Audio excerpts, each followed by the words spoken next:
جوانوں، سادہ زندگی آسان ہوتی ہے۔ یہ جو زیب و زینت والی زندگی ہے یہ مشکل بڑی ہے۔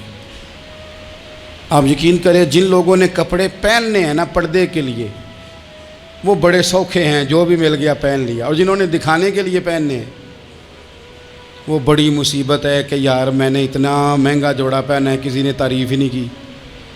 کوئی تعریف کر دے تو پھر کہتے ہیں دیکھا نا آنکھیں چندھیا گئی نا دیکھ کے، اور نہ کرے تو کہتے ہیں جال ہی گیا ہے پورا، ایک جملہ نہیں بول سکا۔ چونکہ مزاج ہے نا، یہاں جو آدمی کھیت سے اٹھ کے آیا نا چارہ کاٹتا، تو اس کو جہاں بھی موقع ملے گا اس نے بیٹھ جانا ہے، جمعہ پڑھنا نکل جانا ہے۔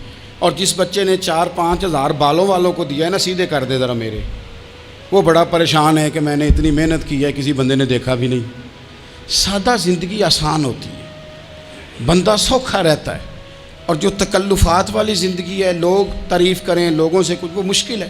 حضرت مولا علی اتنی حکمت، اتنی دلیری، اتنے بڑے آدمی، لیکن ایک دن نا نبی پاک صلی اللہ تعالیٰ علیہ وسلم کو پتہ چلا کہ حضرت فاطمہ زہرا میں اور جناب علی میں کسی بات میں رائے کا اختلاف ہوا ہے، تو حضرت علی ناراض ہو کے چلے گئے، حضور ڈھونڈنے نکلے، یہ بخاری میں موجود ہے۔ سرکار ڈھونڈنے نکلے تو دیکھا کہ حضرت علی نا مسجد نبوی کے ساتھ ننگی زمین پر ایک چادر بچھائی تھی، تو وہ جب سوئے حضرت علی تو آپ نے کروٹیں بدلی تو چادر بھی تھوڑی سرک گئی، تو سارے کپڑوں کو مٹی لگی ہوئی ہے، اور آرام سے حضرت مولا علی شیر خدا آرام کر رہے ہیں۔ میں جوانوں آپ سے کہتا ہوں یہ زندگی سوکھی ہوتی ہے۔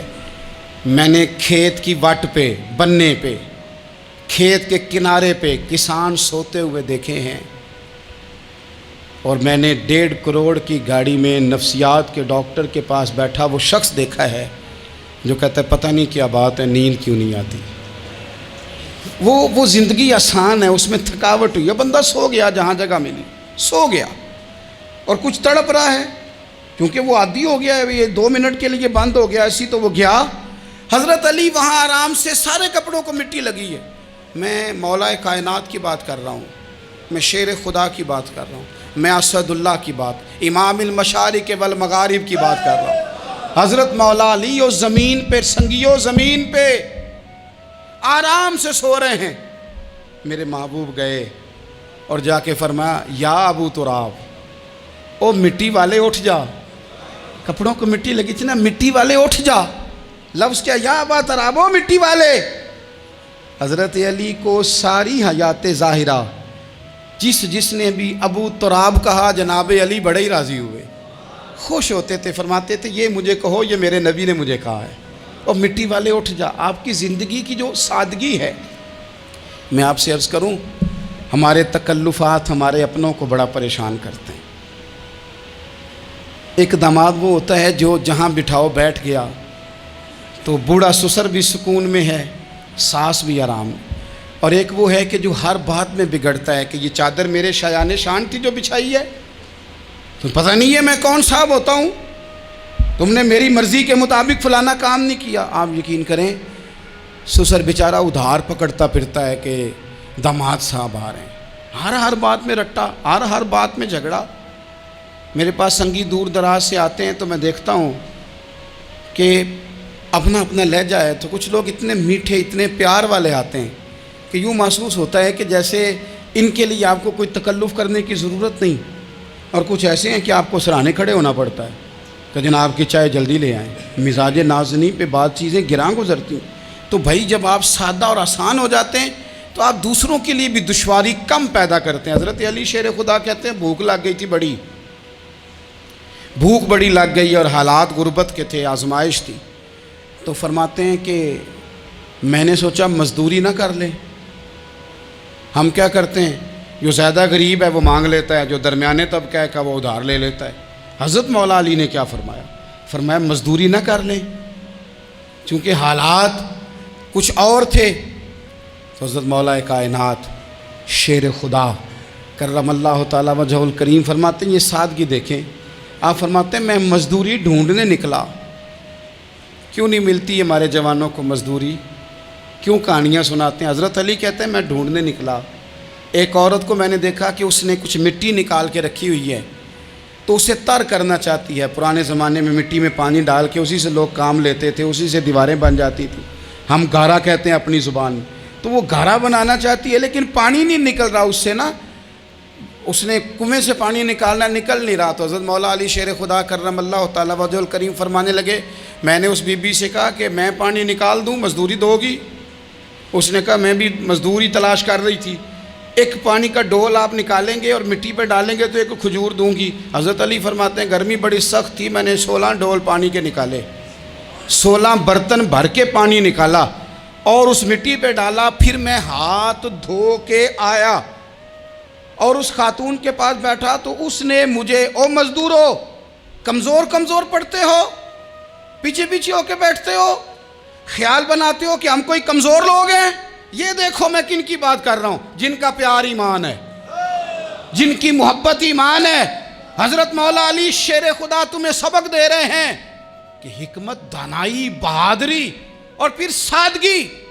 مجھ سے کئی دفعہ لوگ پوچھتے ہیں آپ کے والد صاحب، تو میں نے کبھی جھجک کے نہیں بتایا، نہیں میرے ابا پروفیسر نہیں تھے، میرے ابا پیر نہیں تھے، میرے والد صاحب جو تھے وہ عالم نہیں تھے، لیکن مجھے فخر ہے جب ان کا انتقال ہوا اور میں انہیں غسل دے رہا تھا تو اس وقت بھی ان کے ہاتھوں پہ چھالے تھے، اس لیے کہ وہ مزدور تھے، وہ محنت کرتے تھے، انہوں نے جیبیں کاٹ کے روٹی نہیں کھائی، انہوں نے ہمیں جو کما کے کھلایا ہے وہ محنت اور مزدوری کا ہے۔ میں ناز سے کہا کرتا ہوں الحمدللہ میں کسان کا بیٹا ہوں، میں اس کا بیٹا ہوں جو دھرتی کا سینہ چیر کے اناج اگاتے تھے۔ اور میں نے دیکھا ہے کہ جب بڑولے میں میری اماں گندم بھرنے لگتی تو میرے والد صاحب فرماتے تیاں تیانیاں دا حصہ بھی کٹ لئی، غریباں دا بھی کٹ لئی، فلاں دا بھی، تے فلاں آدمی دی گندم عید کی تھوڑی ہوئی ہے، وہ 2 بوریاں ادھر بھی بھیجنی ہے۔ تو وہ جو غریبی کی سخاوت تھی اور وہ جو سادگی کی سخاوت تھی، اس کے اندر جو رانائی تھی اور اس کے اندر جو جذبہ اور شوق تھا، مزدور کا بیٹا پیچھے پیچھے جاتا ہے اور وہ گھبرا کے زندگی گزارتا ہے، تمہیں تو سار اٹھا کے جینا چاہیے۔ اس لیے کہ حضرت مولا علی شیر خدا کہتے ہیں میں مزدوری کر کے کھجوریں کما کے لایا، اور لا کے نہ تو میں نے اکیلے نہیں کھائیں وہ، کیونکہ قحط کا دور تھا، حالات اور تھے، فرماتے ہیں لا کے حضور کو پیش کی۔ میں نے کہا حضور یہ کھجوریں ہیں، تو کریم نے پوچھا کہاں سے آئی ہیں؟ میں نے عرض کی حضور بھوک بڑی لگ رہی تھی تو مزدوری کے لیے نکلا، تو ایک عورت نے اپنے مٹی کو پانی لگانا تھا تو میں نے محنت کر کے یہ 16 کھجوریں کھائی ہیں۔ تو کہتے ہیں حضور زمین پہ بیٹھے تھے، مجھے بھی ساتھ بٹھا لیا، کھجوریں ہم نے وہاں رکھ لی، بڑے شوق سے میٹھی میٹھی باتیں بھی ہونے لگیں۔ یہ تو جو لوگ روز کھاتے ہیں نا گوشت، وہ تو نخرے کرتے ہیں، کہتے ہیں وہ جناب یہ ذرا یہ چیز مجھے ہضم نہیں ہوتی، کولیسٹرول ہے فلان، پیچھے لے جاؤ پیچھے۔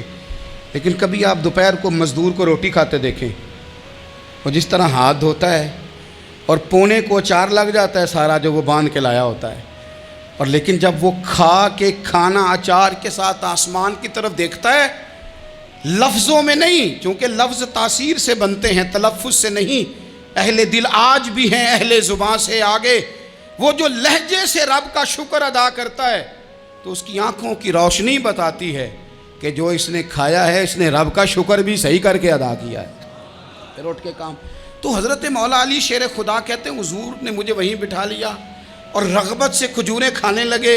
ایسا کوئی محبوب کہیں ہوگا نہ کہیں ہے، دیکھو بیٹھا ہے چٹائی پہ مگر عرش نشی ہے، اور ملتا نہیں کونین کو کیا کیا تیرے در سے، ایک لفظ نہیں ہے جو تیرے لب پہ نہیں ہے۔ اپنی زندگی میں یہ 3 باتیں اپنائیں، ایک تو حکمت کے ساتھ دانائی، مزاج جارحانہ نہ بنائیں، جارحانہ مزاج سے کچھ بیوقوفوں کو تو متاثر کیا جا سکتا ہے، فہم و فراست والے لوگوں کو متاثر نہیں کیا جا سکتا۔ جارحانہ مزاج نہیں، حکمت والا، دانائی والا، معاملہ فہمی والا مزاج بنائیں۔ اور دوسرا، کمزور نہیں پڑے زندگی میں، اپنے آپ کو خود حوصلہ دیں، اپنے آپ حوصلے میں ہوں گے تو آپ کے ارد گرد لوگ تسلی میں ہوں گے، آپ اپنے مزاج میں دلیری لائیں۔ اور تیسری بات، زندگی کو سادہ کریں، یہ سادہ ہوگی آپ کے لیے، آپ کے گھر والوں کے لیے، سب کے لیے آسانی ہو۔ جو آدمی گھر جاتا ہے اور مصیبت کھڑی کر دیتا ہے نا میں آ گیا ہوں، تو اس کے گھر والے بھی بڑے پریشان ہیں، اس کے بچے یہ دعا نہیں کرتے ابا جی گھر آئیں، بلکہ یہ دعا کرتے ہیں کہ یہ آئے ہیں تو اللہ جانے کب جائیں گے۔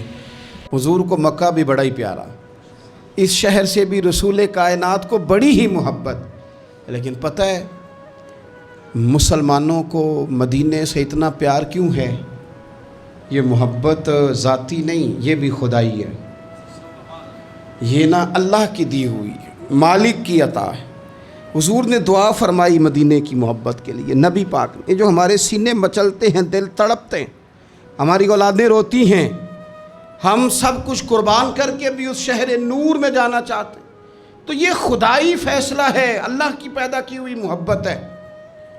حضرت سیدہ عائشہ صدیقہ رضی اللہ تعالیٰ عنہ فرماتی ہیں، بخاری مسلم میں موجود ہے، فرماتی ہیں جب رسول پاک صلی اللہ علیہ وسلم مدینہ تشریف لائے تو حضرت ابو بکر صدیق رضی اللہ تعالیٰ عنہ اور حضرت بلال حبشی رضی اللہ تعالیٰ عنہ کو نا بخار ہو گیا. تو فرماتی ہیں چونکہ دونوں کو بخار تھا تو ایک روایت میں تو یوں بھی ہے کہ حضرت بلال نا مکے کے فراق میں شعر بھی پڑھتے تھے. انسان اپنے علاقے سے پیار کرتا ہے نا، تو مکہ مکرمہ کے فراق میں، جدائی میں اشعار بھی کہتے تھے. حضرت عائشہ صدیقہ رضی اللہ تعالیٰ عنہ کہتی ہیں ان دونوں کا بخار کا حال مجھے معلوم ہوا تو میں حضور کی بارگاہ میں گئی. میں نے عرض کی یا رسول اللہ صلی اللہ تعالیٰ علیہ وسلم، جناب صدیق اکبر کو بھی بخار ہے، سیدنا بلال حبشی کو بھی. میرے دوستو چاہیے تو یہ نا کہ بیماری کی اطلاع ملے تو شفا کی دعا ہو، پر کریم محبوب دلوں کے حال جانتے ہیں نا. حضور نے کیا دعا فرمائی، کہا اے اللہ جس طرح ہمیں مکے سے محبت تھی نا، اسی طرح ہمیں مدینے کی محبت دے دے، بلکہ ہمارے دلوں میں مدینے کی محبت مکے سے بھی زیادہ فرما دے. یہ دعا حضور نے مانگی تو مومنوں کے دلوں میں پیار ہے مدینے کا، یہ نبی پاک نے مانگا اللہ سے. دلوں میں پیار ہے، دل کھچے چلے جاتے ہیں جنہوں ویک کے ٹھر دیاں اکھیاں نے، جنہوں ویک کے ٹھر دا سینہ ہے. ربا تیری ساری خدائی ہے پر ایک کی تے شہر مدینہ ہے. ربا تیری ساری خدائی چ ایک کی تے شہر مدینہ ہے. تیری ساری خدائی چ ایک کی تے شہر، جنہوں ویک کے ٹھر دیاں اکھیاں نے، جنہوں ویک کے ٹھر دا سینہ ہے. ربا تیری ساری خدائی ایک کی تے شہر مدینہ ہے. رسول پاک صلی اللہ علیہ وسلم نے دعا فرمائی اللہ ہمارے دلوں میں مدینے کی محبت پیدا فرما دے، اور پھر فرمائے اے اللہ مدینے کو صحت مند شہر بنا دے، اور فرمائے اس بخار کو نا یہاں سے منتقل کر دے، جوفا کی طرف بھیج دے، اس بخار کو نکال دے، اس کو صحت مند. یہ کچھ دن پہلے نا عالمی ادارہ صحت نے رپورٹ جاری کی. یہ عالمی ادارہ صحت نے دنیا کے سارے شہروں میں صحت کے لحاظ سے سب سے زیادہ بہترین شہر رسول ہے، مدینہ منورہ ہے. مدینہ منورہ ہے. ہم عالمی ادارہ صحت والوں سے کہتے ہیں تم رپورٹ نہ بھی نہ جاری کرتے، تم نے تو آج رپورٹ جاری کی ہے نا، تو یہ رپورٹ تو فرشتوں نے پہلے بنا دی تھی، اس لیے کہ حضور نے دعا کی تھی اللہ مدینے کو صحت والا شہر بنا دے. وہاں تو بڑے بڑے بیمار جا کے ٹھیک ہو جاتے ہیں، بڑے بڑے کمزور جا کے تندرست ہو جاتے ہیں، بڑے بڑے بوڑھے جا کے لگتا ہے توانا ہو گئے. وہ تو شہر ہے، کیا باتیں ہیں اس شہر کی.